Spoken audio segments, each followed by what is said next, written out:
Les élections européennes ont lieu dans 3 mois, le 9 juin. Régulièrement dans Smart Impact, je vous propose un zoom sur ce que fait concrètement l'Union européenne. Après le spatial, le mois dernier, un thème en pleine actualité aujourd'hui, l'agriculture. Avec nous en duplex, en visioconférence, Sophie Toyer, qui est directrice de recherche à l'Institut national de recherche pour l'agriculture, l'alimentation et l'environnement. Bonjour et bienvenue. Peut-être une question assez générale sur ce mouvement social, pas seulement syndical d'ailleurs, qui touche toute l'Europe. Pourquoi les agriculteurs européens sont en colère? Comment on en est arrivé à un tel ressentiment, notamment vis-à-vis des règles européennes? Bon, d'abord, une chose, que les agriculteurs soient en colère et qu'ils s'expriment dans la rue, parfois de façon un petit peu forte, voire violente, c'est pas nouveau. Oui, mais dans autant de pays en même temps, quand même.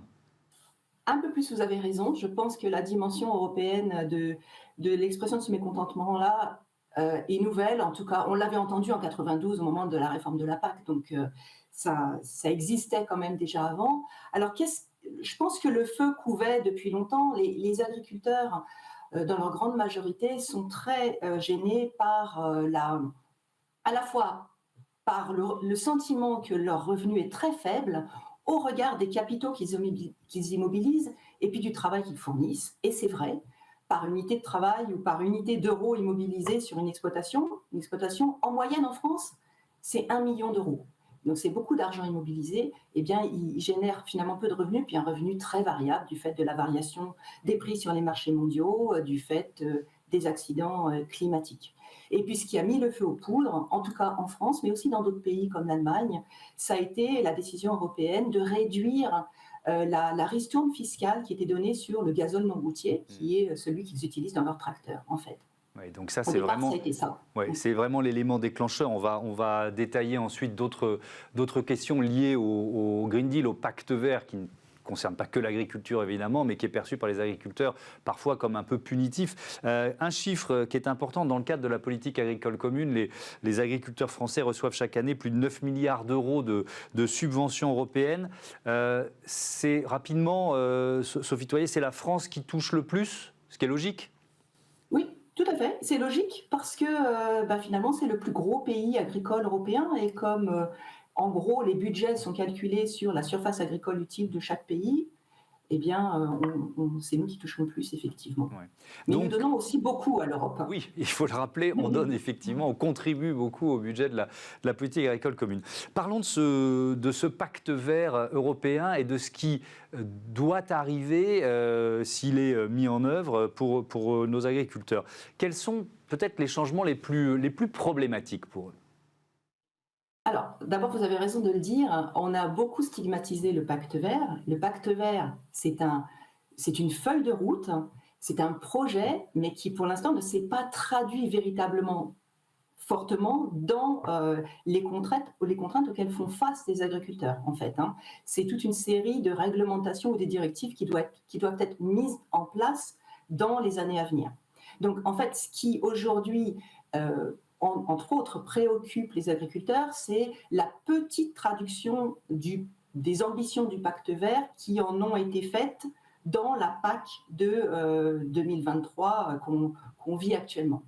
Et notamment un certain nombre d'exigences environnementales un petit peu renforcées, mais pas tant que ça, par rapport à ce qu'il y avait dans la PAC précédente, celle qui s'est arrêtée fin 2022. Donc ça veut dire, je vous entends bien, et c'est peut-être aussi pour ça qu'ils sont si fortement mobilisés, il y a une amorce d'application du pacte vert et ils commencent déjà à dire c'est trop pour empêcher la suite de se mettre en œuvre, c'est ce qu'on peut comprendre? On peut le dire comme ça, je pense qu'il y a une inquiétude sur le futur, mais il y a aussi le fait que la PAC, par exemple, n'a pas attendu le pacte vert pour se verdir.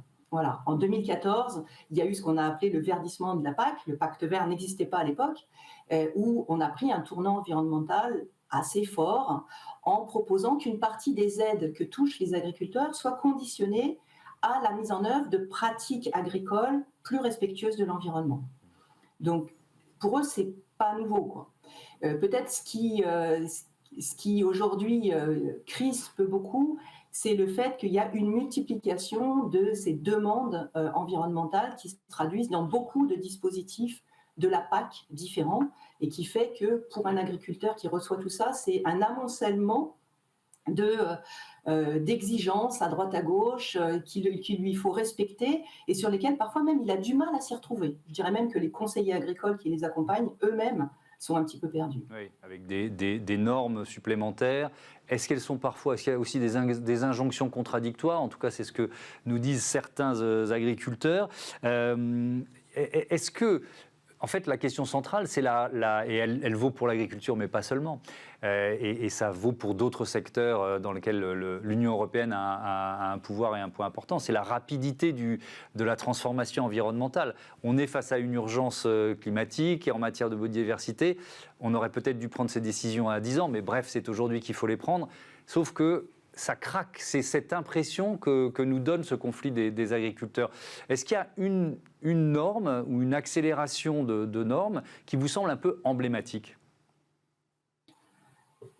Je ne suis pas sûre. En fait, c'est intéressant de regarder, par exemple, le cas français. Il se trouve que dans la nouvelle PAC 2023, les États membres ont beaucoup plus de marge de manœuvre pour appliquer la feuille de route, ou le règlement, en fait, ce n'est pas une feuille de route, c'est le règlement européen. C'est ce qu'on appelle le nouveau modèle de mise en œuvre. Et, par exemple, la France, donc, comme tous les autres États membres, a créé et établit le plan stratégique national dans lequel elle établit justement les exigences environnementales, entre autres, qu'elle demande aux agriculteurs, dans le cadre d'un dispositif qui s'appelle les éco-régimes. Ces éco-régimes en France, ils sont très peu exigeants. Voilà. Donc, et d'ailleurs, vous avez très peu entendu les agriculteurs dénoncer les éco-régimes. Je ne suis même pas sûre que vous ayez entendu le mot très souvent dans les manifestations. Effectivement, ce n'est pas un mot qu'on a beaucoup entendu. Voilà. Ce qui les a crispés, c'est la conditionnalité. C'est-à-dire le renforcement des conditions exigibles pour pouvoir obtenir les aides. Notamment, ça s'est beaucoup cristallisé autour, comme vous l'avez entendu, des jachères obligatoires sur les terres arables, les fameux 4% de terres arables qui doivent être dédiées à, en gros, des surfaces improductives, des haies, des bosquets, ou à une mise en jachère. En fait, on ne produit pas des éléments qui peuvent être vendus sur le marché. Oui, il y avait une autre thématique qui était liée aux produits phytosanitaires, aux pesticides notamment, avec cette question de surtransposition des normes européennes. Était-ce le cas et qu'est-ce qui est en train de changer?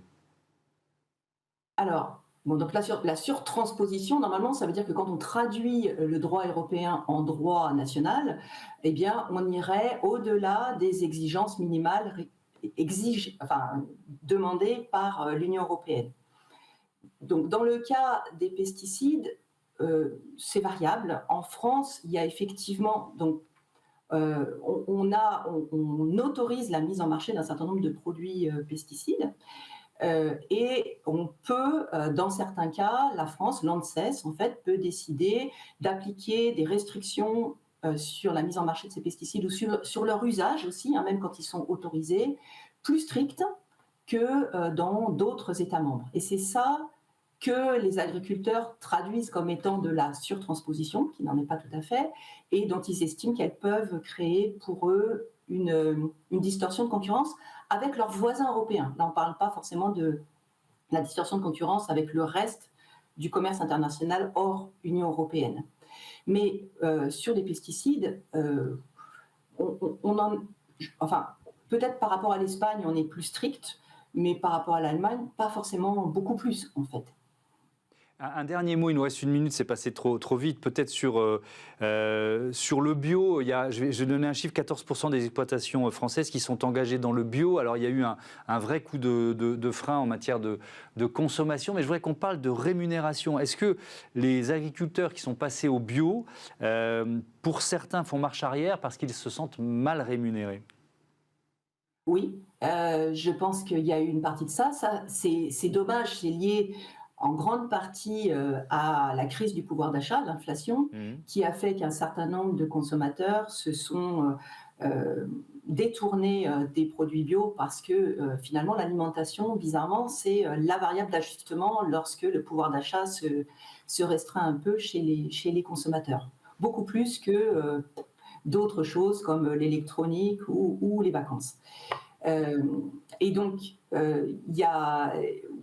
Alors, la rémunération du bio, il y a deux choses. Il y a le prix de vente, qui est normalement plus élevé que pour un produit conventionnel. Vous le constatez vous-même en général, c'est pas toujours le cas.